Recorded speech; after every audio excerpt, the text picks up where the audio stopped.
Bonsoir, très bon dimanche à tous. Bienvenue à cette édition dominicale sur les antennes de Numérica Télévision. C'est par la ville de Béni que la délégation du Conseil de sécurité des Nations Unies clôture sa visite en République démocratique du Congo. Les membres de cette délégation se disent satisfaits d'avoir rencontré presque tous les acteurs de la crise en République démocratique du Congo. C'est la principale information à retenir pour cette édition consacrée à la rétrospective de la semaine, une édition qui reçoit Eric Muffuta. Il est candidat à Mister République démocratique du Congo. Le concours, c'est le 10 décembre à Paris. Monsieur Eric, bonsoir. Bonsoir. Vous allez nous parler de ce concours. Le temps pour nous de suivre quelques informations politiques. Merci à vous d'avoir choisi Numérica pour vous informer. La délégation, je le disais tout à l'heure, du Conseil de sécurité de l'ONU est arrivée ce dimanche à Béni, au Nord Kivu, après une brève escale à Goma. Une série de rencontres était prévue avec les acteurs sociopolitiques, administratifs. Mais hier, les ambassadeurs auprès des Nations Unies ont été reçus par le président Joseph Kabila et le Premier ministre Augustin Matata Ponyo. Ils ont ensuite rencontré les évêques de l'Église catholique et les acteurs politiques, ainsi que la société civile et les mouvements citoyens. Les membres du Conseil de sécurité de l'ONU se disent satisfaits après des pourparlers avec les acteurs politiques congolais. Selon le diplomate français, toutes les parties rencontrées ont refusé à l'unanimité les violences et s'engagent à promouvoir le dialogue. On écoute ici Ismaël Gaspard Martins et François Delattre, respectivement ambassadeurs de l'Angola et de la France auprès des Nations Unies, au micro de Tapi Tounou, Albert Ombam et Serge Mitilesi. Je sors de la République démocratique du Congo plus rassuré.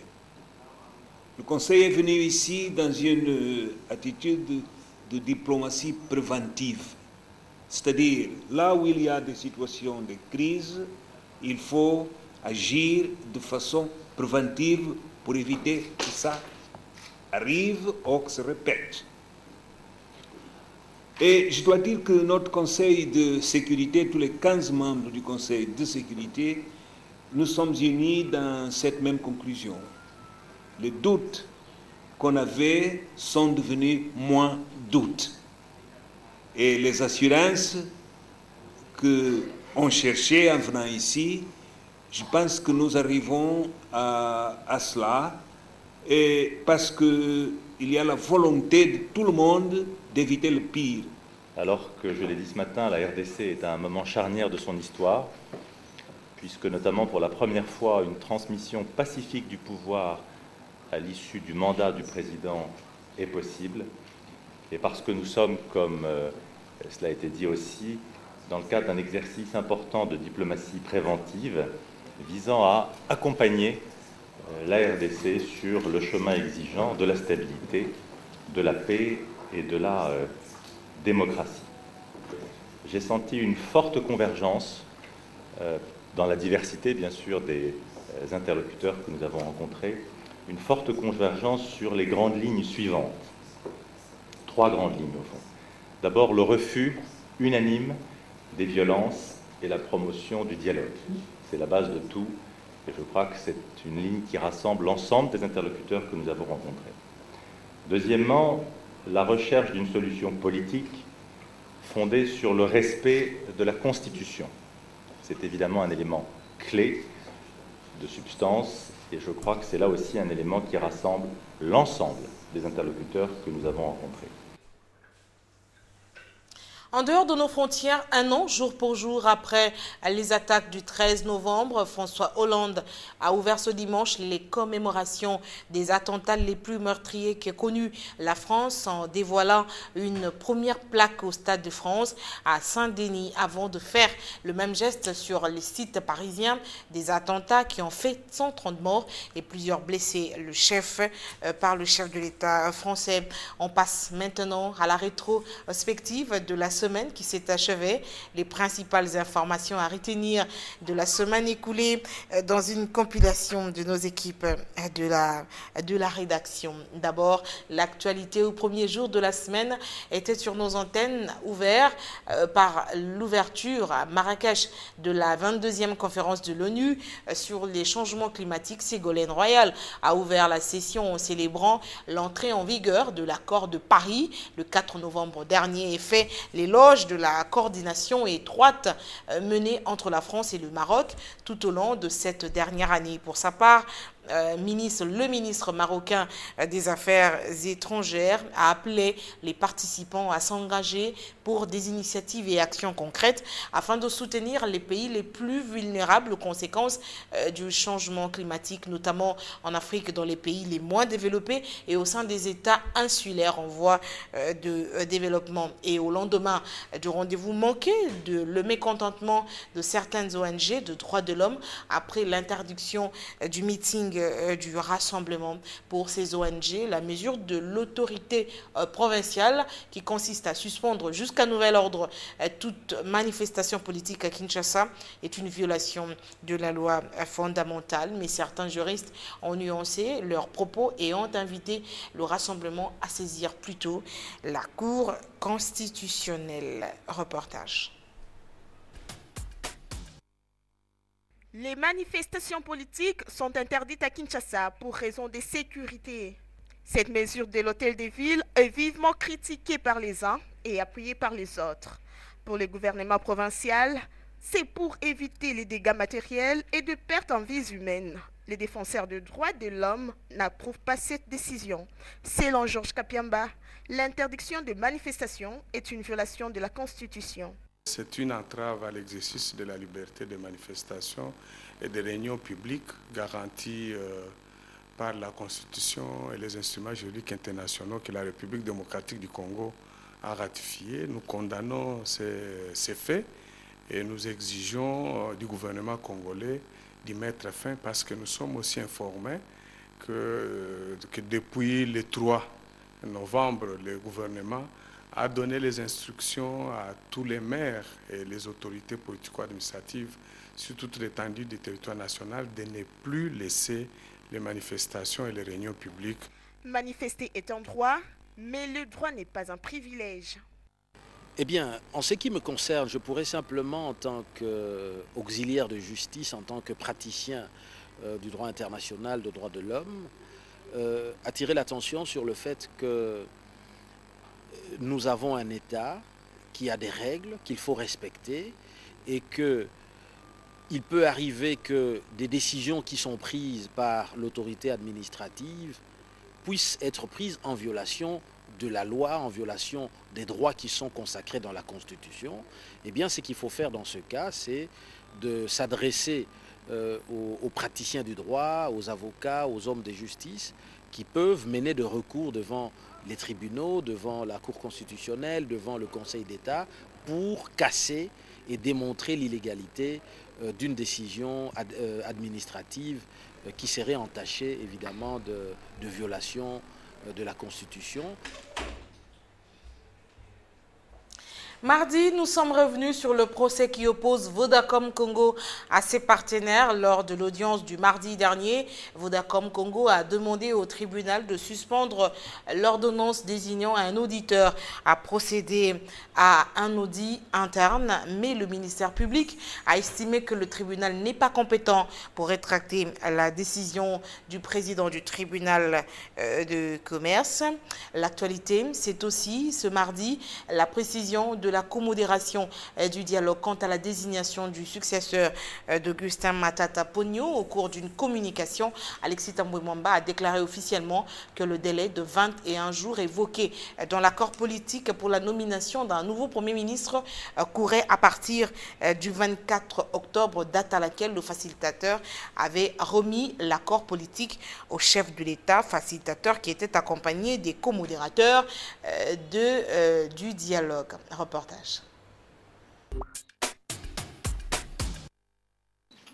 Je voudrais vous confirmer que le président de la République entend respecter cet accord entièrement, toutes les dispositions de cet accord seront respectées par lui. C'est lui qui doit assurer la mise en œuvre de cet accord, mais nous, en tant que bureau, avec le facilitateur, nous lui avons remis cet accord que le lundi 24 du mois dernier. Donc à partir de ce moment-là, lui qui était chargé de faire la mise en œuvre, le délai de 21 jours commençait à compter à partir du 24. Ça c'est votre interprétation. Ça c'est votre interprétation. Je suis venu ici pas pour ouvrir un débat avec vous. Je n'ai pas de débat. Je vous donne l'information de bonne source.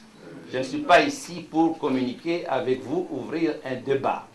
Je vous signale que le délai de 21 jours commence à courir à partir du 24. Et il sera respecté. C'est cet entendement qui a été fait.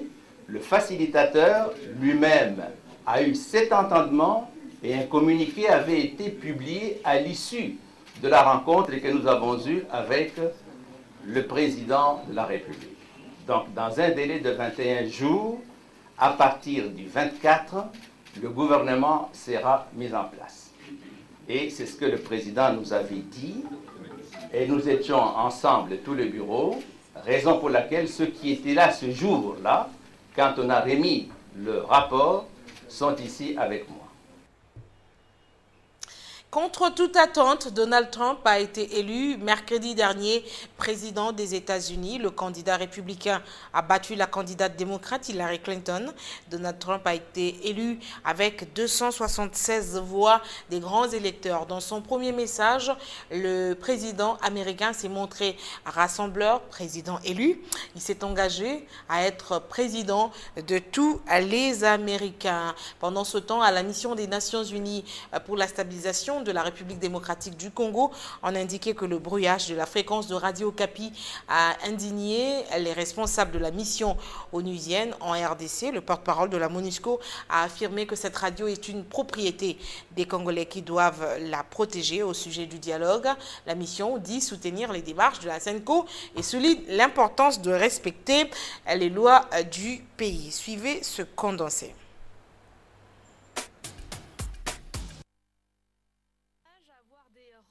La nuit a été très longue, presque personne ne s'y attendait.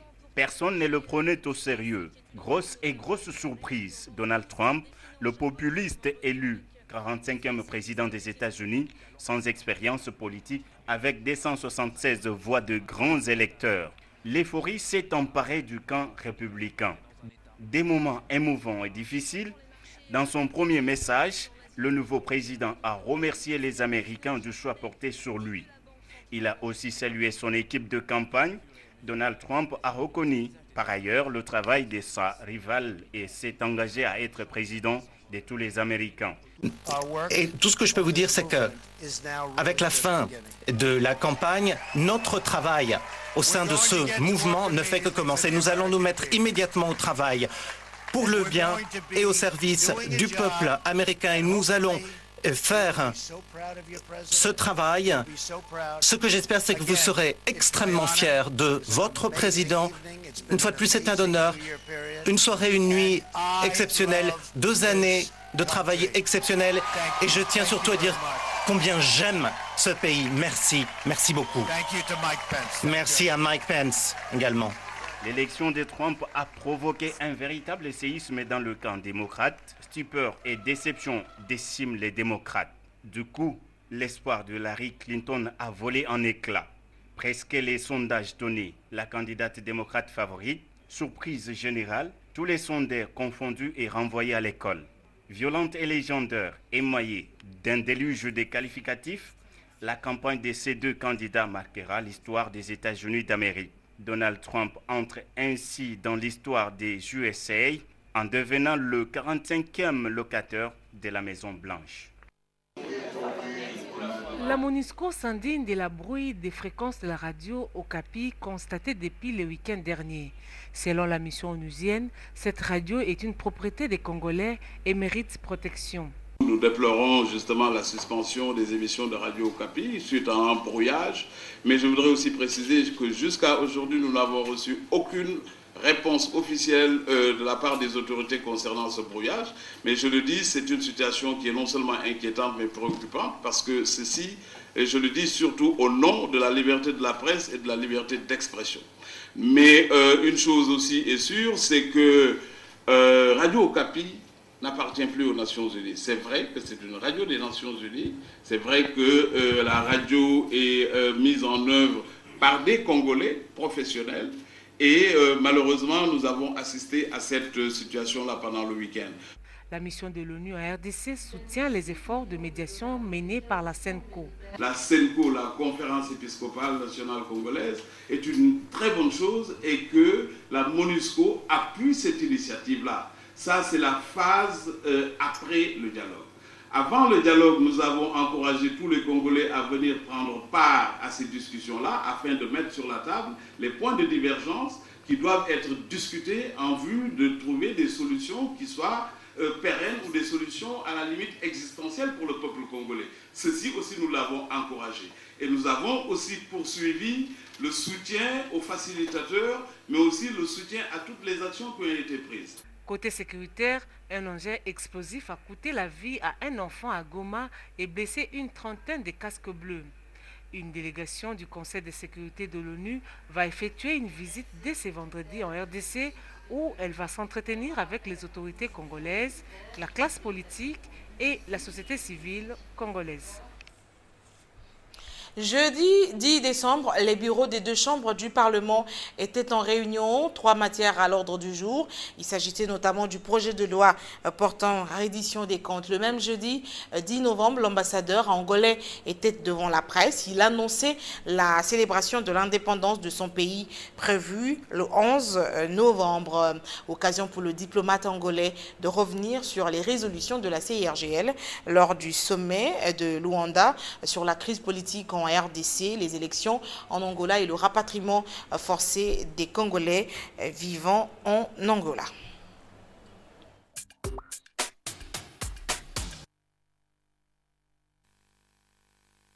La République d'Angola porte un regard panafricain pour apprécier les courants qui agitent la République démocratique du Congo.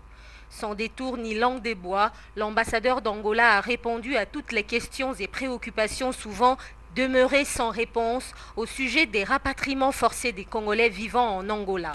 Le rapatriement se font selon les besoins sécuritaires du pays.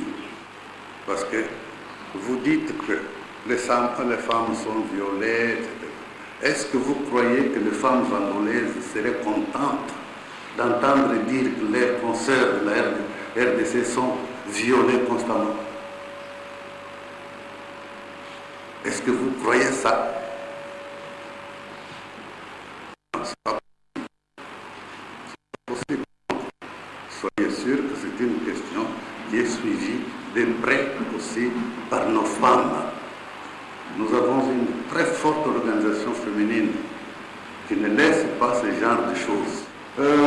Peut-être vous voulez aussi parler de ce qui s'est passé il y a 4 ou 5 jours au Kabila, où une femme a été interpellée par les gardes des frontières, peut-être violée, on a suturé son portable, etc., etc. Je vous apprends qu'ils sont aux arrêts. Il s'agissait de 5 éléments. Ils sont aux arrêts, déjà expulsés de la police nationale, et ils attendent le jugement. Les Angolais préparent leurs élections en 2017. 4 millions d'électeurs se sont déjà fait enrôler. Les conséquences des conflits armés, l'Angola le connaît parfaitement. Le pays d'Eduardo ne souhaite pas voir le Congo démocratique replonger dans le chaos. Sachez que l'Angola est engagé dans la recherche des solutions à la sortie des crises où se trouve la RDC. Les conséquences des conflits armés, l'Angola le connaît parfaitement. Le pays d'Eduardo ne souhaite pas voir le Congo démocratique replonger dans le chaos. Les avancées spectaculaires réalisées dans le domaine de la vie sociale, en économie et en politique ont été énumérées par le diplomate angolais. L'Angola a affiché des belles performances malgré ses 27 années de guerre. Vendredi, 3 membres du gouvernement étaient à l'Assemblée nationale. D'abord le ministre des Finances, ensuite celui de la Justice et enfin le vice-premier ministre en charge du travail. Il était sur la sellette pour répondre aux interrogations leur posées par les députés nationaux. Et puis, mécontentement et colère au ministère de l'Environnement, agents et cadres de ce ministère ont boycotté le travail le vendredi pour exprimer leur ras-le-bol. Le nœud du problème, le rétablissement du secrétaire général de ce service public, Vincent Kassoulou Seya, rétabli de ses fonctions. On lui reproche le vol et le détournement de l'argent.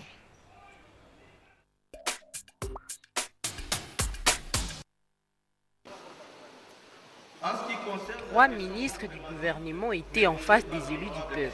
D'abord, les ministres de la Justice, Alexis Tambouy Mwamba. Il répondait à la question orale avec débat du député Grégoire Kirou sur les conditions des détenus. L'essentiel de ma conclusion, c'est que, étant donné que rien ne marche dans l'univers carcéral, que ce soit au niveau des soins médicaux administrés aux détenus, que ce soit du côté de l'alimentation, que ce soit du côté de tous les aspects, en tout cas, rien ne marche de ce côté-là. Et nous avons formulé des recommandations pour essayer d'améliorer la situation. Nous avons demandé aussi qu'il y ait un contrôle de destination des fonds qui sont alloués aux différents pénitenciers. Et j'ai demandé qu'une commission d'enquête parlementaire soit mise sur pied afin d'aller vérifier la destination de ces fonds. Les vice-ministres en charge du travail répondaient quant à lui à la question orale avec débat du député Paul Mouindo sur le programme du gouvernement sur l'emploi des Congolais en général, tel qu'est promis par les premiers ministres. Je ne suis pas satisfait puisque j'ai constaté que le ministre dira ces 4 ans, au lieu de créer des emplois, ils en ont plutôt supprimé. Plusieurs emplois pendant leur mandature ont été supprimés. Au lieu de privilégier et de protéger la main-d'œuvre nationale, les emplois réservés exclusivement aux Congolais, le gouvernement et le ministère de l'Emploi a été complice de ces pillages-là, de ces postes qui reviendraient uniquement aux Congolais. Ce qui est aberrant, c'est qu'à face même de ce ministère, il y a un barman étranger, comme s'il n'y a aucun Congolais qui peut savoir offrir ces services-là. Quant au ministre des Finances, il présentait le projet de loi de réduction des comptes du dernier exercice budgétaire. Le projet de loi a été déclaré recevable et envoyé à la commission ECOFIN de la Chambre basse du Parlement. Aussitôt après la nouvelle de la réhabilitation de l'ancien secrétaire général par le ministre de la fonction publique, les agents et cadres du ministère de l'Environnement ont pris d'assaut les cabinets du ministre. Ils protestent contre l'arrêté de Pascal Isoubichou. Ils viennent également apporter leur soutien à l'actuel secrétaire général. L'affaire est à la justice. Comme vous le savez, il y a eu coulage de recettes dont le ministre de la Justice et garde des Sceaux des droits humains s'est saisi de ces dossiers. Il a personnellement saisi le parquet général de la République pour que les enquêtes soient ouvertes à sa charge et à tous ceux qui sont considérés comme complices. Nous avons aussi un dossier que la Banque mondiale réclame quant aux dépenses inéligibles qui remontent à peu près à 1 200 000 $. Je ne dis pas que c'est lui qui a tout consommé, mais ayant été point focal opérationnel, FEM, donc du Fonds pour l'environnement mondial, il est en même temps considéré comme responsable principal pour ces dépenses inéligibles que la Banque mondiale réclame au gouvernement de la République. Occasion pour Léonard Mwamba d'indiquer qu'il s'active pour la régulation des nouvelles unités.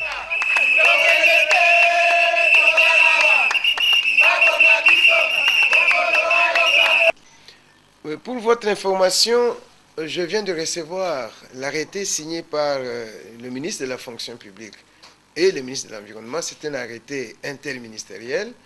Il a accepté, le ministre de la fonction publique a constitué une commission et a accepté que je puisse procéder à des tests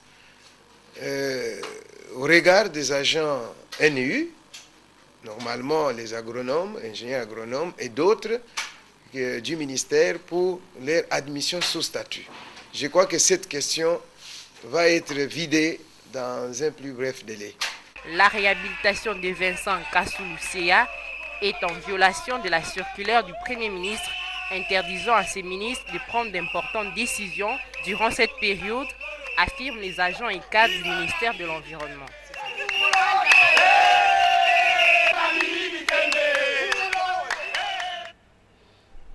Enfin, samedi, l'actualité était dominée sur nos antennes par les dégâts de la pluie à Kinshasa. Presque toutes les rivières de la capitale étaient sorties de leur lit. La crue n'a pas facilité la mobilité de certains riverains et d'autres automobilistes. C'est ce que nos reporters ont pu constater aux environs de rivières Kalamou et Yolo. Le sac de nœuds de ces inondations demeure la mégestion d'inondices et l'absence d'une politique de curage des rivières.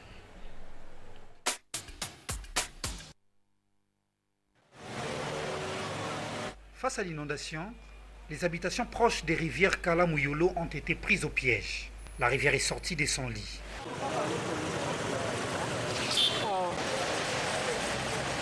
Le spectacle est surprenant. La pression des eaux de l'averse de cette nuit est d'une force sans recul. Sans 4x4, il est quasi difficile de braver ce débordement d'eau sur la chaussée. L'âme est débordée. La délimitation est difficile à repérer, dit cette femme. On ne sait plus distinguer les limites. Regardez là-bas. On est obligé de se faire transporter sur le dos pour passer à l'autre rive. L'âme est débordée, vraiment il y a des dégâts. C'est difficile. Ce pont est très bas.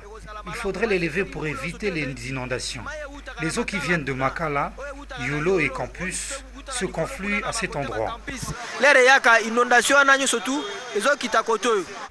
Les raisons de cet état des choses sont dans les petits détails autrefois négligés. La pluie d'aujourd'hui n'a révélé qu'une déficience de la gestion de la commune.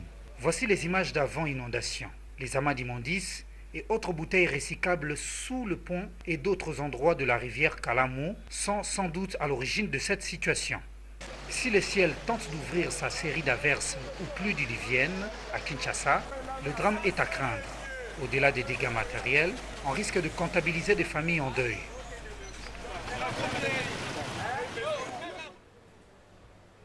Voilà, je retrouve notre invité, Eric Moufouta. Vous êtes candidat, je vous ai présenté au début de cette édition, candidat Mister République démocratique du Congo, un concours qui se tiendra à Paris le mois prochain. Est-ce que vous pouvez nous expliquer ce concept? Merci pour la parole. C'est un concours Miss et Mister international RDC à Paris, qui englobe tous les Congolais et les Congolais qui vivent en Europe, donc, dans des différents plutôt continents. Miss et Mister, donc oui, hommes et femmes. Hommes et femmes. Okay. On a postulé et puis ceux qui ont été retenus, ils seront placés devant le jury en Europe le 10 décembre pour se défendre et puis être élus. Le Mister ou Miss, c'est lui qui va défendre la couleur de la RDC. Donc, c'est une femme qui sera élue, oui, et d'une part, c'est un homme qui sera élu de tous ces candidats. Il y a combien d'hommes, combien de femmes? Il y a 14 hommes et 12 femmes. Le concours se tiendra à Paris, oui, à Paris. Organisé par... en fait, c'est un comité, oui, des Congolais vivant à l'étranger qui organise finalement ce concours. Quel est l'objectif de ce concours? L'objectif de ce concours, c'est promouvoir, valoriser la beauté et l'intelligence et la potentialité congolaise dans le monde. La plupart des gens voient qu'il y a des Miss, or qu'on a aussi des misters, des hommes qui sont très intelligents. Maintenant, ils ont fait ce concept pour aussi valoriser les hommes et non toujours les femmes. Et puis, ils ont mixé. Ils ont mis Miss et Mister pour valoriser la couleur de la RDC partout dans le monde. C'est ce qu'ils ont fait par rapport à ça. Vous êtes candidat donc? Oui. Candidat pour Kinshasa. Vous représentez toute la République démocratique du Congo ou il y a d'autres candidats masculins? Non, je suis le seul en RDC, précisément en Afrique, et je pars à Paris. C'est ça. Avec quel message? Parce qu'il faut mettre en avant-plan les potentialités congolaises, l'intelligence congolaise, la culture congolaise. Avec quel projet en poche? Pour moi, le projet est sur l'éducation. C'est un souhait que j'ai toujours désiré depuis que j'ai grandi, vu mon expérience aussi, en regardant, en visitant des endroits, ainsi de suite. Ça m'a beaucoup touché et cela m'a étiqué directement sur l'éducation pour avoir une entrée pour former le futur cadre de la RDC. Vous êtes candidat, mais qui participe au vote? C'est-à-dire, qui vote pour vous? C'est la population en aimant nos photos sur la page officielle de Mister. Vos photos sur Facebook. Donc c'est un vote qui se passe en ligne. En ligne sur Facebook, oui. Et vous êtes ici pour solliciter les voix des Kinois qui vous suivent. Oh oui, c'est ça. Alors expliquez, c'est quoi la page, c'est quoi l'adresse finalement? Email. L'adresse est sur Facebook. Et sur Facebook, en tapant Mister Rep Dem Congo officiel, en entrant, vous allez trouver plusieurs photos là-dedans des candidats. On est au nombre de 14 garçons en entrant et puis vous allez voir les numéros. Je suis le numéro 6 et puis vous aimez ma photo aussi. Cela va me donner plus de chances qu'ils puissent voir le nombre de la popularité que j'ai aussi et me défendre aussi devant les jurys qui doivent élire le futur Mister. C'est une première expérience, Mister? Pour moi, c'est la deuxième expérience. La première, c'était l'année passée ici en RDC, au mois de décembre 2015. Malheureusement, j'ai été au final, mais le perdant. Et puis cette fois-ci, j'ai encore postulé. Vous êtes arrivé jusqu'à la finale l'année dernière? Oui, à la finale. Oui. Vous êtes élu pour combien de temps? En fait, le Mister sera élu pour combien de temps? Toujours une année. Donc le temps d'une année, on renouvelle? On renouvelle toujours, oui. Le temps de saisir l'opportunité, lancer les projets et puis accomplir aussi les projets. C'est ça. Vos projets portent sur l'éducation qui est vaste, mais concrètement, que comptez-vous faire? Pour moi, les projets sur l'éducation, sur les élèves normalement. En marchant sur les écoles, plutôt dans plusieurs écoles. Des écoles que vous avez eu à visiter? Oui, à visiter dans des différentes communes. J'ai découvert plusieurs écoles que les enfants sont en difficulté, même des frais académiques, du côté, les conditions. Oui, leurs conditions en général, c'est vraiment défavorable pour eux.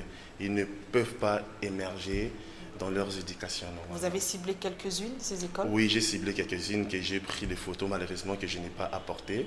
Je dois multiplier ces photos et puis faire un projet sur ça pour l'amener en Europe au mois de décembre. Un candidat Mister comme vous doit être... C'est quoi les critères au fait physiques? Les critères, normalement, il faut normalement répondre aux critères. Un Mister... C'est pas un mannequin, c'est pas... Tout comme un mannequin, mais c'est différent. Un Mister, c'est, je peux dire, un Mister, c'est en anglais, c'est-à-dire monsieur. C'est un concours que tu dois être fort, faire face à défendre. Mais on n'est pas vilain pour être candidat. Ah non, ça dépend. On ne mesure pas 1 mètre quand même. Il faut déjà avoir 1m83 chez un homme déjà. À partir de 1m83, il faut répondre aux critères. Et puis... posez votre candidature si vous avez la chance et vous serez retenu pour représenter le pays. Donc le 10 décembre, vous êtes à Paris? Le 10 décembre, je serai à Paris. Pour participer à l'élection Miss et Mister RDC International. Miss et Mister RDC International. Oui. Vous pouvez rappeler aux téléspectateurs comment voter? Chers amis et fans, téléspectateurs, veuillez me voter en allant sur la page officielle Mister Rep Dem Congo officiel. En tapant, vous allez voir 14 photos. Nous sommes au nombre de 14 hommes. Et puis vous descendez, je suis le 6e candidat. En likant juste ma photo, un like, ça me vaut déjà. Si j'en ai plus de 10, plus de 100, ça me fera le futur Mister qui qui va valoriser, défendre la couleur de notre drapeau partout dans le monde. Vous êtes de quelle formation vous-même? Vous travaillez dans la... Oui, je travaille dans une entreprise de la place. Ok, merci beaucoup. Vous avez autre chose à ajouter par rapport à ceux qui vous suivent? Je suppose que les femmes voteront en masse pour vous. Hein? Bon, ça ne manque pas toujours. Je sais de quoi je parle. Ah oui, bien sûr. Que oui. Faites un tour à l'UPC, à l'IFASIC, à l'ISP, à l'ISIPA. Oui. Vous aurez autant de candidates. En fait, autant de votants. Ouais, oui, hein. J'invite des jolies nanas, des étudiantes, l'UPC, ISP Gombe, ISC, Inikin, toutes les universités de la RDC. Votez pour moi, votre candidat numéro 6, Eric Muffuta. En allant sur la page officielle de Mr. Rep Dem Congo officiel, vous me verrez en likant et puis vous donnez-moi la chance d'être élu le futur Mister 2017. Eric Muffuta, merci beaucoup. Merci. Bonne chance à vous et bon courage. Merci beaucoup, Rachel. Ainsi se termine cette édition dominicale sur les antennes de Numérica. C'est avec beaucoup de plaisir que je vous ai présenté ce journal. Je vous retrouve demain à 21 h dans le cadre du magazine Noticias. Entre-temps, l'information continue. Demain à 13 h, Harmonions-vous à 19 h. Bienvenue, Babois. À demain. Bonsoir.